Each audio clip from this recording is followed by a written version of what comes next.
Here's a breakdown of this camera for you.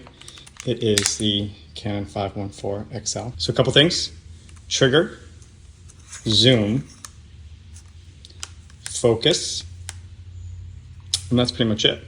You always make sure that on, obviously. Don't worry about self-timer. This is going to be your film footage. It's in feet, which can be confusing, but I can send you a video kind of breaking down how much time is in each one. This is the filter switch. You actually want it switched to light bulb mode. I guess originally they use a lot more tungsten balanced film. So if you are using daylight balanced film, make sure you do have this switched to the light bulb. This is your frames per second. Just make sure it's set to 18 at all times. What's good is that Pro 8 will throw 18 in a 24 frame, so it adds frames, so it works for us. This is the cartridge area. Open, you just slide. And this is it. That's your roll of film. This one has a little bit left, and so to know the difference, when there's no tail, there'll be like a little tail here. So, and that's how you know it's the end of the film. So this is still in the middle of it.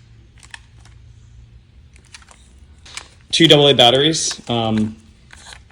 Super simple, just like basic double Duracell work.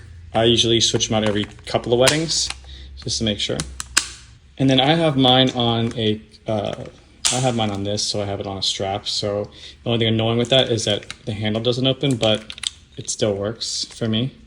So do what you want for that, whatever works for you. Sometimes people like to hold it like that and just keep it like that. Don't worry about this. Some of my cameras work, some of them don't.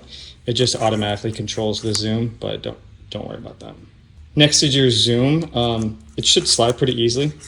The only thing to note is that there is a macro setting. This is your focus ring.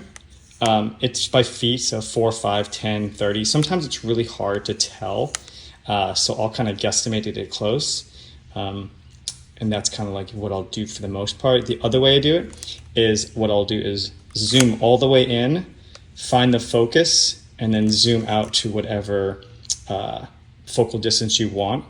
If the idea is to focus on the house, I would zoom, set that so that it aligns really nice, and then I'd zoom out.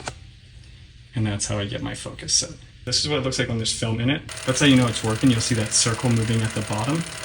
When that stops, that usually means the roll is finished, but not always. You can kind of tell with the way the motor sounds and the clicking, but you'll get used to it. You'll kind of learn that as it goes.